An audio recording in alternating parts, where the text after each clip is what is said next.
पाकिस्तानसमोर उभा असलेला सर्वात मोठा प्रश्न हा बाहेरून आलेल्या संघर्षापेक्षा देशाच्या आत चालू असलेल्या संघर्षाशी संबंधित आहे आणि तो म्हणजे इस्लामच्या विविध पंथांमध्ये मागील सुमारे 70 वर्षापासून सुरू असलेला संघर्ष. कारण पाकिस्तानमध्ये अनेक समुदाय स्वतःच्या पातळीवर केंद्र सरकार किंवा राज्यरचनेविरोधात उभे राहिलेले दिसतात. जसे बलोच लोक पाकिस्तानच्या धोरणांविरोधात आहेत. पस्तो किंवा पस्तून म्हणजेच पठाण समाजातील मोठा भाग पाकिस्तानच्या व्यवस्थेविरोधात भूमिका घेताना दिसतो. तसेच पीओकेमध्ये राहणारे जे स्वतःला भारतीय म्हणतात ते देखील पाकिस्तान विरोधी भावना व्यक्त करताना दिसतात. आणि यामुळे अशी परिस्थिती तयार होते की पाकिस्तान विरुद्ध कोणतीही कारवाई बाहेरून करण्याची गरज नसते. कारण देशामध्येच अनेक अंतर्गत विरोधक अस्तित्वात आहेत. तरीसुद्धा पाकिस्तानमध्ये एखादा दहशतवादी हल्ला झाला की त्यामागे भारताचा हात असल्याचा आरोप केला जातो. परंतु प्रत्यक्षात देशातील अनेक संघर्ष हे अंतर्गत गटामधील आहेत आणि त्यातील बहुतेक गट स्वतःला मुस्लिम किंवा इस्लामिक मानणारे आहेत. ही बाब लक्षात घेण्यासारखी आहे. अलीकडे इस्लाममध्ये झालेल्या हल्ल्याचा विचार केला तर उपलब्ध आकडेवारीनुसार या घटनेत मृत्युमुखी पडलेले लोक मुस्लिम होते आणि हल्ला करणारे देखील मुस्लिमच होते. त्यामुळे या घटनेचा संदर्भ समजून घेणे आवश्यक आहे. जरी पाकिस्तानने भारतावर आरोप केले असले तरी भारताने त्याला उत्तर दिल्याचं सांगितलं गेलं आहे. मात्र नेमकं काय घडलं हे समजून घेण्यासाठी या घटनेकडे थोडे बारकाईने पाहणे आवश्यक ठरते आणि या हल्ल्यामागे नेमके कोण होते किंवा हे घडवून आणण्यामागची नेमकी पार्श्वभूमी काय होती याचा विस्तार करणे गरजेचे आहे. आणि या संदर्भात पुढे घडलेल्या घटनांचा आढावा घेतला असता असे दिसते की पाकिस्तानची राजधानी असलेल्या इस्लाममध्ये एक बॉम्बस्फोट झाला, ज्याबद्दल बातम्यांमध्ये तो आत्मघाती हल्ला असल्याचे सांगितले गेले आणि तो एका मशिदीत घडल्याची माहिती समोर आली. तसेच त्यात एकूण 31 जणांचा मृत्यू झाल्याचे नमूद करण्यात आले. परंतु या घटनेचे स्वरूप अधिक स्पष्टपणे समजून घेतल्यास असे दिसते की हा स्फोट एका शियापंथी मशिदीत झाला होता. म्हणजेच मृत्युमुखी पडलेले सर्व लोक शिया मुस्लिम होते आणि जखमी झालेल्या 169 लोकांमध्येही शिया मुस्लिमांचा समावेश होता.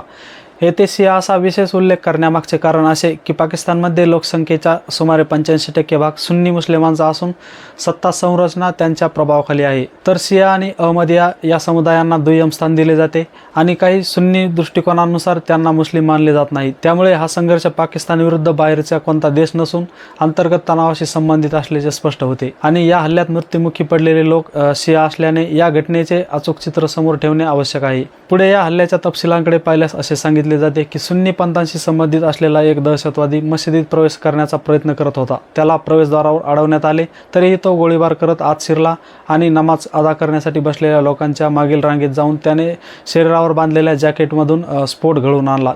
त्या स्फोटात 31 लोकांचा मृत्यू झाला असे सांगितले गेले. ज्यावेळी मशिदीत उभे असलेले लोक नमाज अदा करण्यासाठी वाकलेल्या अवस्थेत होते त्याच क्षणी हा स्फोट घडवून आणला गेला.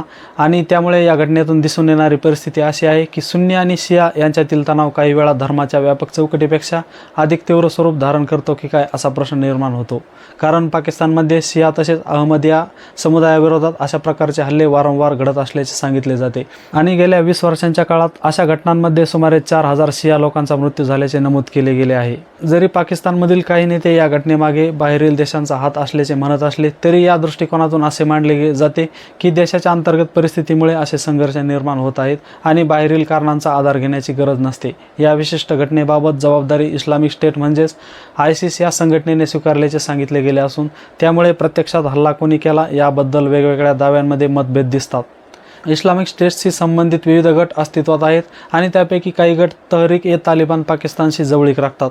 त्यांच्यासोबत पाकिस्तानचा दीर्घकाळ संघर्ष सुरू आहे. तर दुसरीकडे पाकिस्तानकडून काही वेळा या घटनांचा संबंध तालिबान किंवा अफगाणिस्तानाशी जोडण्याचा प्रयत्न केला जातो आणि त्यातून अप्रत्यक्षपणे भारताशी संबंध जोडण्याचे प्रयत्न दिसतात.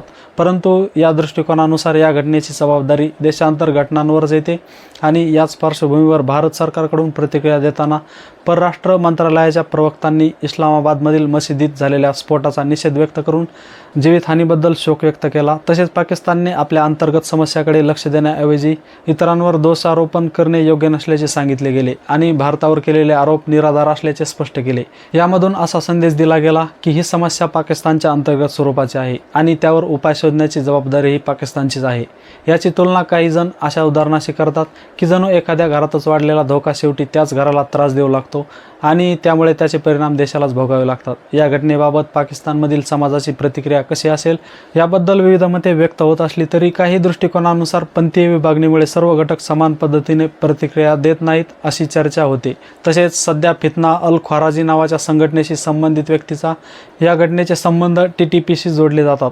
त्यामुळे शेवटी जबाबदारी तालिबानकडे वळवण्याचा प्रयत्न होत असल्याचेही मानले जाते. मात्र आंतरराष्ट्रीय पातळीवर वेगवेगळ्या व्याख्या समोर येत असताना या दृष्टिकोनातून असा युक्तिवाद केला जातो की या हल्ल्याचा उगम देशाच्या अंतर्गत संघर्षामध्ये शोधला पाहिजे आणि त्यामुळे पाकिस्तानसमोर अनेक प्रश्न असले, जसे बलोच, पश्तून किंवा प्रादेशिक समस्या असल्या तरी सर्वात मोठा प्रश्न म्हणजे इस्लामच्या विविध घटकांमधील संघर्ष असल्याचे मानले जाते आणि याचमुळे देशाची सध्याची स्थिती निर्माण झाल्याचे सांगितले जाते. या संपूर्ण विषयातील शिया विरुद्ध सुन्नी हा मुद्दा या चर्चेतील तिसरा महत्त्वाचा पैलू मानला जातो आणि या संदर्भात तुमची मतं, प्रश्न किंवा प्रतिक्रिया असतील तर कमेंटमध्ये नक्की कळवा. व्हिडिओ आवडला असेल तर व्हिडिओला लाईक करा, चॅनलला सबस्क्राईब करा. पुन्हा भेटूया अशा व्हिडिओमध्ये. तोपर्यंत जय हिंद, जय महाराष्ट्र.